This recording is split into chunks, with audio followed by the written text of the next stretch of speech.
Em um vilarejo medieval, quando o fogo de um dragão ameaça destruir tudo, uma jovem barda ousa enfrentar a fera, não com espadas, mas com música. O rugido encontra a melodia, e algo inesperado acontece. O monstro parece reconhecer sua voz. Qual segredo antigo se esconde nas escamas dessa criatura? E até onde a coragem de uma canção pode mudar o destino de um povo? Elira nasceu no som. Enquanto outras crianças aprendiam a manejar paus como lanças, ela afinava cordas e ouvia o vento dançar nas telhas de barro. Sua casa ficava na rua que terminava na muralha baixa do vilarejo, um círculo de pedra cercado por campos, riachos e florestas antigas. Todas as manhãs, antes do pão sair do forno, ela sentava na soleira e dedilhava o alaúde herdado da mãe. Dizia que as notas eram como passarinhos. Se a mão tremia, eles não pousavam. Naquela semana, os boatos corriam mais rápidos que água de enxurrada. Vilas ao norte tinham visto sombras enormes cobrindo o sol e fogo, lamber celeiros como se fossem gravetos. Os homens afiaram lâminas, as mulheres guardaram o trigo, e as crianças aprenderam a ficar em silêncio quando o céu mudasse de humor. O capitão da guarda, duro como ferrugem, repetia na praça: espadas no alcance, coragem no peito, ninguém corre. Elira, porém, guardava outra arma. Ao cair da tarde, o ancião passava por sua porta para ouvi-la tocar.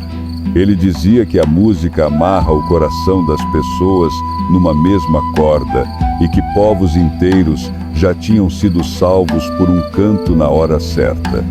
Elira sorria, mas a dúvida mordiscava. Canto segura tempesta de fogo. O vilarejo vivia de coisas pequenas e precisas: leite fresco, pão quente, mãos calejadas. À noite, as chaminés respiravam manso e as estrelas pareciam pregos firmando o céu no alto. Mesmo assim, o ar tinha gosto de pergunta. A qualquer instante, algo podia rasgar o tecido do costume e mostrar os dentes. Na manhã do 7º dia, a resposta veio em forma de fumaça. Primeiro fina, um fio cinzento nas montanhas, como se alguém tivesse riscado carvão no horizonte. Depois, grossa e escura, subindo em rolos que engoliam as nuvens. O sino da torre bateu sem pressa, mas ninguém ouviu como costume, ouviram como aviso. Portas se fecharam, janelas viraram fendas, passos ficaram curtos. Elira apertou o alaúde no colo. As cordas estavam frias. Ela respirou fundo, tentando achar o mesmo silêncio que encontra o padeiro quando acerta o ponto da massa. Foi então que o vento virou, trouxe cheiro de enxofre e um rumor distante, grave, que fazia o chão vibrar como pele de tambor. E o céu, pouco a pouco, começou a escurecer. As galinhas silenciaram. Os cães não latiram mais. O céu não escurecia como quando a chuva ameaça. Era um negrume diferente, pesado, como se alguém tivesse apagado metade da luz do mundo. O ar ficou mais quente, os campos começaram a crepitar e as pessoas, ainda dentro das casas, sabiam sem ver, não era tempestade. O rugido veio primeiro. Grave, profundo, atravessou cada parede e fez os copos tremerem nas prateleiras. Elira sentiu o som no peito, como se fosse um segundo coração batendo dentro dela. O sino da torre tocou outra vez, mais rápido, e os guerreiros correram para os portões, lanças erguidas, vozes trêmulas tentando soar firmes. Do alto da muralha alguém gritou: "Ele vem!" E então a sombra se desdobrou no céu. As asas eram largas demais para caber no olhar de uma só vez. A cauda riscava o vento. E quando o dragão abriu a boca, um clarão alaranjado iluminou a muralha como se fosse dia outra vez. O primeiro sopro não atingiu as casas, mas os campos. O trigo maduro virou fogueira, e a fumaça invadiu o vilarejo como se quisesse expulsar cada alma. O capitão da guarda bradou ordens. Os homens se espalharam, mas a visão era clara. Espadas contra chamas eram tão inúteis quanto folhas secas contra a tempestade. Elira não conseguia desgrudar os olhos do dragão. Ele não era apenas fera. Parecia feito de pedra viva, com olhos como brasas e um corpo que respirava fogo. Ela tremia, mas dentro do medo havia algo estranho, como se aquela criatura escutasse, como se o rugido fosse uma nota longa, pedindo resposta. Ao seu redor, vizinhos gritavam, crianças corriam, mas ela segurava firme o alaúde, sem perceber que o abraçava como se fosse escudo. O dragão pousou diante da aldeia. As pedras estremeceram sob seu peso e um segundo rugido sacudiu as muralhas. Não havia mais dúvida. A noite tinha chegado em plena manhã. E diante daquela escuridão flamejante, Elira sentiu que o mundo esperava dela uma única coisa: uma canção. O rugido ainda ecoava pelas pedras quando Elira se viu cercada pelo pânico. Homens gritavam ordens, mulheres puxavam crianças pelos braços, e as chamas dançavam nos campos como serpentes famintas. Mas, no meio daquele caos, ela sentiu as cordas do alaúde vibrarem sozinhas, como se o ar pesado quisesse arrancar delas uma melodia. Seus dedos trêmulos encontraram as notas quase sem pensar. Primeiro baixinho, apenas para si, como se fosse prece. As cordas responderam, e o som se ergueu tímido no ar carregado de fumaça. O inesperado aconteceu. O dragão, que preparava outro sopro de fogo, deteve-se. As asas recolheram-se um pouco, e os olhos em brasa viraram-se diretamente para ela. Elira gelou. O coração queria fugir, mas a canção insistia em nascer. Notas suaves, frágeis como o fio de água que escorre entre pedras, começaram a preencher o espaço entre rugidos e gritos. As pessoas mais próximas perceberam e olharam-na como se fosse louca tocar música diante da morte. O capitão da guarda correu até ela, agarrou-lhe o braço e sussurrou entre dentes: "Menina, cale-se, vai atrair a fúria." Mas o ancião, apoiado em seu cajado, ergueu a voz: "Deixe-a, talvez seja a única esperança." Elira, dividida entre medo e coragem, continuou. A melodia ganhou corpo, uma mistura de lamento e coragem, como se pedisse à fera que ouvisse não destruísse. E o impossível parecia se desenhar. O dragão inclinou a cabeça, curioso, como se reconhecesse naquele som algo adormecido em sua memória. A praça, antes tomada por gritos, mergulhou num silêncio estranho. Apenas o som das cordas ecoava, leve, tentando costurar calma em meio ao terror. Então, o dragão deu um passo à frente, pesado como montanha em movimento, e o chão tremeu. Os olhos cravaram-se nos dela, e Elira sentiu que por um instante não havia multidão, não havia guerra, não havia fogo, havia apenas ela e a fera. O silêncio era tão profundo que até o estalar das chamas parecia distante. O dragão não rugia, apenas observava, e cada passo seu levantava poeira quente. A melodia de Elira flutuava pelo ar como um fio tênue de esperança. Mas esperança, às vezes, assusta mais que o próprio fogo. Os guerreiros no alto da muralha, vendo a fera parada, acreditaram que aquela era a chance de atacar. Gritos de ordem ecoaram, e em segundos lanças foram lançadas, flechas riscavam o céu. A canção se quebrou. Elira soltou um acorde dissonante, quase um grito pelas cordas, ao ver o dragão estremecer e soltar um rugido que rachou o silêncio como trovão.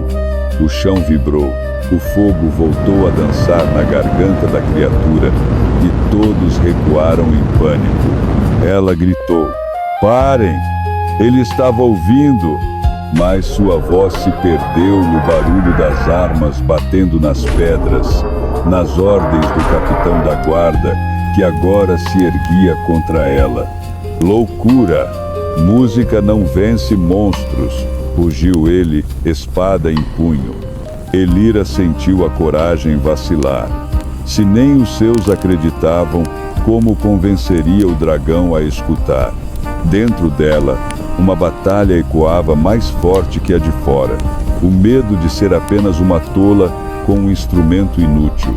O ancião aproximou-se e pousou a mão no ombro dela. Seus olhos cansados brilhavam. "Não duvide do dom que carrega, menina." A fera reconheceu sua voz. "Não se cale." O dragão, ferido por flechas que mal arranhavam suas escamas, ergueu-se em toda a sua altura. As asas abriram-se como muralhas de sombra e um calor insuportável tomou conta da praça. Elira sentiu o vento quente empurrar-lhe o rosto, como se estivesse a um passo de ser consumida. E então, o fogo veio. Uma labareda desceu em direção à muralha onde ela estava.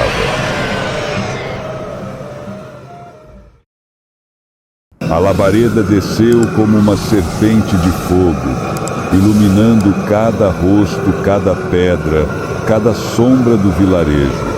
O calor queimava a pele mesmo à distância, e muitos fecharam os olhos, certos de que aquele seria o fim. Elira, porém, não correu. O instinto gritava para fugir, mas algo maior a manteve firme. Apertou o alaúde contra o peito, fechou os olhos e, quando o fogo quase a tocava, sua voz rompeu o ar. Não era apenas melodia, era um clamor. A canção saiu carregada de medo e esperança, uma mistura que vibrava como correnteza. As cordas acompanharam, e cada nota parecia empurrar as chamas para trás. A multidão abriu os olhos e viu o impossível. O fogo se dissipava no ar, como se tivesse encontrado resistência invisível. O dragão parou, as asas ainda abertas, o olhar em brasa agora fixo nela, como se perguntasse o que era aquela ousadia. O rugido diminuiu, transformando-se num som grave, quase um lamento. Elira cantava como nunca antes. Não era música ensaiada, mas puro coração. Cantava o medo da aldeia, o amor pelas crianças que se escondiam, a lembrança de sua mãe que lhe dera o alaúde. Cada verso improvisado era como um fio ligando sua alma à da criatura diante dela. O silêncio da praça voltou, mas dessa vez não era medo, era reverência. Homens que ainda seguravam espadas deixaram-nas cair, encantados. Mulheres com lágrimas nos olhos abraçaram seus filhos mais forte. Até o capitão, endurecido por anos de batalha, sentiu o peito estremecer diante do que via. O dragão, passo a passo, aproximou-se. Cada movimento fazia o chão tremer, mas já não havia no gesto a fúria de antes. A cabeça curvou-se um pouco, aproximando o olhar em brasa dos olhos de Elira. Por um instante, parecia que a fera e a barda respiravam no mesmo compasso. A melodia envolvia não só o dragão, mas todos ao redor. Era como se o mundo tivesse parado para ouvir apenas aquela voz. E quando a canção chegou ao seu ponto mais alto, o dragão inclinou a cabeça ainda mais, como se aceitasse a paz que ela oferecia. O dragão permaneceu imóvel diante dela, olhos em brasa fitando cada gesto, cada nota que ainda vibrava no ar. Elira, ofegante, não ousava parar de tocar. Era como se a mínima pausa pudesse despertar novamente a fúria adormecida naquelas escamas. Então, uma voz idosa quebrou o silêncio. O ancião avançou lentamente, apoiado em seu cajado, e falou como quem conta segredo às estrelas. Há muito, muito tempo, dragões não eram monstros, eram guardiões, protetores do equilíbrio entre homens e natureza. Alguns riram nervosos, outros murmuraram que era loucura, mas Elira, ainda em transe, percebeu que o dragão reagia às palavras, como se entendesse. A fera moveu o pescoço devagar, exibindo cicatrizes antigas, marcas de batalhas que não foram contra presas ou presas, mas contra lanças humanas. Eles nos guardavam, continuou o ancião, até que o medo nos fez tratá-los como inimigos. As escamas do dragão refletiam o fogo distante como se fossem espelhos de metal. Elira viu nelas não só poder, mas dor. Era como se sua música tivesse aberto uma fenda na alma da criatura, deixando exposto um passado esquecido. O capitão, confuso, abaixou a espada. Quer dizer que lutamos contra aquilo que um dia nos salvou? Murmurou. O ancião assentiu com pesar. Talvez este dragão se lembre. Talvez seja isso que tua canção desperta, menina. Elira sentiu um arrepio. Não era mais apenas ela, e a fera era como se estivesse cantando para um espírito antigo, para a memória viva de um mundo perdido. O dragão então baixou ainda mais a cabeça, aproximando o focinho enorme dela. O ar quente e pesado de sua respiração fez suas mãos tremerem, mas ela não parou. Continuou dedilhando, agora mais suave, como quem canta para uma ferida aberta. E naquele instante, a aldeia inteira compreendeu. Não estavam diante de um inimigo, estavam diante de um guardião esquecido.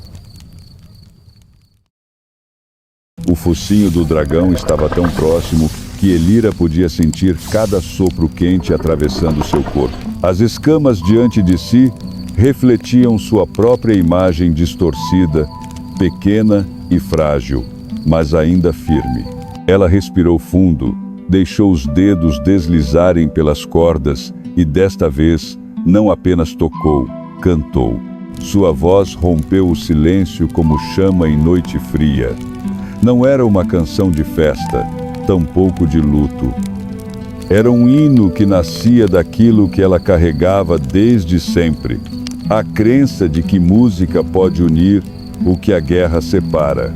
Cada verso brotava espontâneo, carregando memórias de sua mãe, a coragem do ancião, o medo do povo escondido e a esperança de que ainda havia paz possível. As notas subiam e desciam como ondas, acompanhadas pelo dedilhar firme. O som ecoava nas pedras, refletia nas chamas e parecia se misturar ao próprio rugido contido da fera. O dragão fechou os olhos por um instante, como se fosse arrebatado para um lugar distante. Na muralha, guerreiros antes descrentes abaixavam as armas. O capitão, com as mãos trêmulas, deixou sua espada cair ao chão. O tilintar metálico ecoou, mas não interrompeu a melodia. Ao contrário, parecia ter se tornado parte dela. Elira cantava de olhos fechados agora, entregue ao momento. Sentia que sua alma e a do dragão se entrelaçavam, duas vozes diferentes encontrando um mesmo ritmo.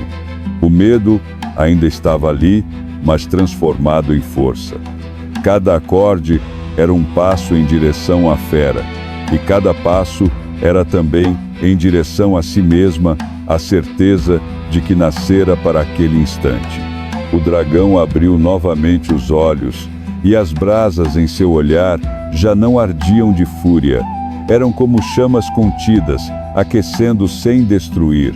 Lentamente, baixou ainda mais a cabeça, até que sua fronte quase tocasse o chão diante dela, em gesto que parecia reverência. O povo prendeu a respiração.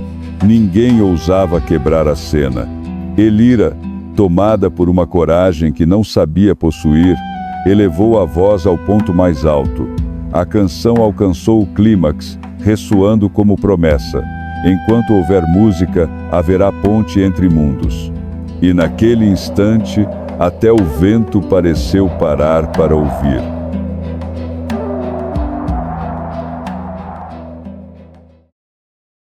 A última nota ainda vibrava no ar quando o dragão ergueu a cabeça.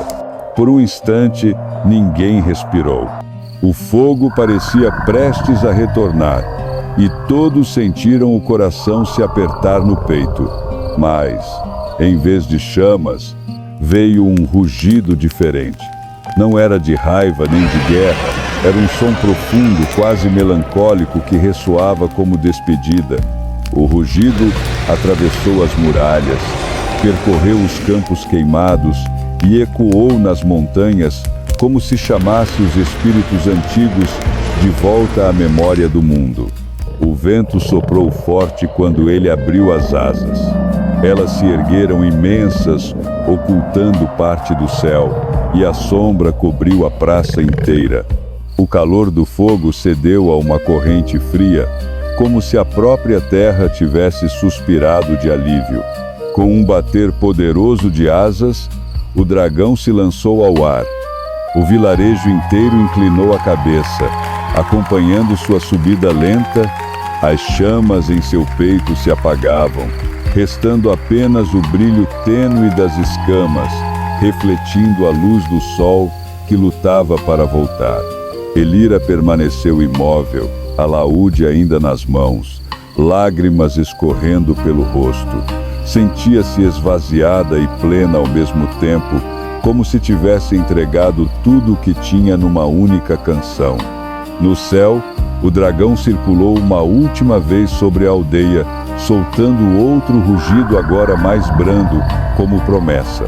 Então desapareceu além das montanhas, deixando para trás apenas cinzas, silêncio e uma escama reluzente caída na praça.